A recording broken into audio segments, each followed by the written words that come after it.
Marami sa atin, kapag may problema, kala katapusan na. Agad-agad tayong nalulungkot, agad-agad tayong nadidepress, agad-agad tayong nasumusuko. Hindi po ba? Pero kung may pananampalataya ka, mangingibabaw, mag-iiba ang iyong paniniwala, mag-iiba ang iyong mararamdaman. Kung may problema ka, pero malalim ang iyong pananampalataya, mauunawaan mo na ang problema ay hindi katapusan, kung hindi umpisa ng grasya at biyaya ng Diyos. Amen? Kung nananalig ka sa Diyos at may problema ka, maiintindihan mo na ang lahat, kahit na ang problema, ay regalo. If only you have a faith in the Lord, you will realize, you will see that everything is a gift. That is really the truth of this life, that everything is a gift. Say that to yourself every day. Whatever you are experiencing, say, realize, and understand, this is a gift. Magpasalamat ka sa Diyos. Ano man ang nararanasan mo, regalo yan sa iyo. Yan man ay sakit, yan man ay utang, yan man ay sirang relasyon, yan man ay pagkakamali mo, yan man ay hindi pagkakaintindihan pa rin sa pamilya, o yan man ay lumpot dulot ng kamatayan ng iyong minamahal. Lahat ng yan, regalo. Everything is a gift from God. Napakaganda po nung sabi ng isang Roman emperor. Ang pangalan po si Marcus Aurelius. What stands in the way is the way. Ang balakid sa daan ay ang daan.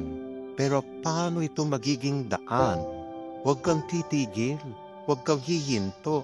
Pagpatuloy mo.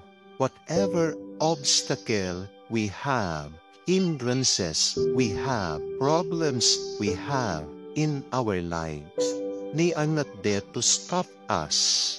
They are there to redirect us. Dito riyan ng Diyos. Kaya nga masasabi natin, yan pa rin ay regalo galing sa Diyos. Madalas ang mga problema natin ay tulong ng Diyos sa atin dahil ayaw tayo mapahamak ng Diyos. Ayaw ng Diyos na tayo ay mas masaktan. Tignan niyo po, narinig natin sa Ebanghelyo ang kwento tungkol sa muling pagkabuhay ng Panginoon. Pero anong nakita nila? Isang libingan na walang laman. An empty tomb. But see, for the disciples, for the apostles, the death of Jesus, a disaster, a tragedy, a problem, was a gift. The empty tomb was a gift.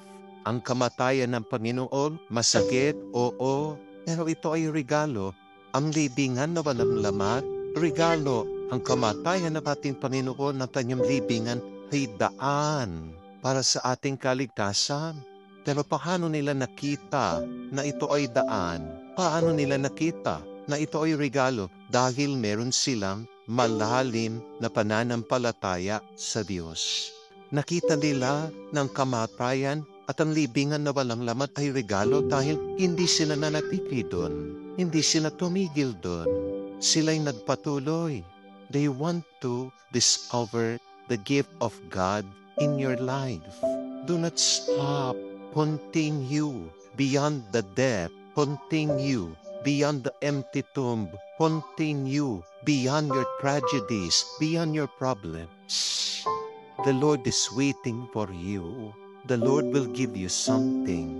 The Lord will reveal something very beautiful to you.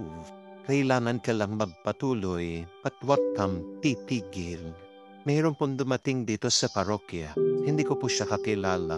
Nagpapasalamat kasama yung pamilya niya. Umiiyak agad. Tapos sabi niya sa akin, Father, baka hindi niyo na po ako makilala. Pero last year, tumawag po ako sa inyo. Ako po yung babae na habang nagmamaneho, gusto kong magpakamatay dahil sobrang dami ng aking utang At dahil tinaboy apo, pinalayas apo ng aking mga anak, ng aking pamilya, dahil pati yung pera nila nagamit ko dun sa aking project, dun sa aking trabaho. Pero salamat po, Father. Kasi tingnan nyo na po, after 1 year, naging okay din pala. At kasama ko po sila ngayon. Alam niyo po kung ano yung milagro doon? Hindi lang po yun. Sabi niya, Father, di kami Katoliko. Seventh-day Adventist kami, sabi niya. Pero nagpapasalamat kami, bless mo kami. Tingnan niyo naman po, no? Gumawa ng paraan ng Diyos. Dati, gusto magpakamatay, nalampasan yung mga utang, nabayaran, nagiging okay na yung relasyon, umaasenso na yung negosyo. Pero hindi niya mararanasan yon kung tumigil siya. Di po ba? Hindi niya mararating yon kung nagpakamatay siya.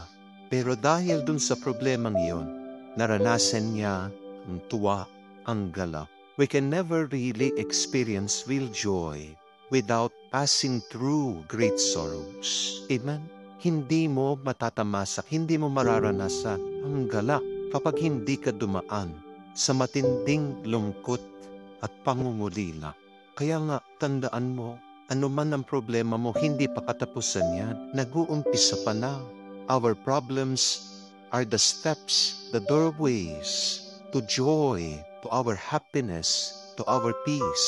You have to move along. You have to go on and go on the great faith.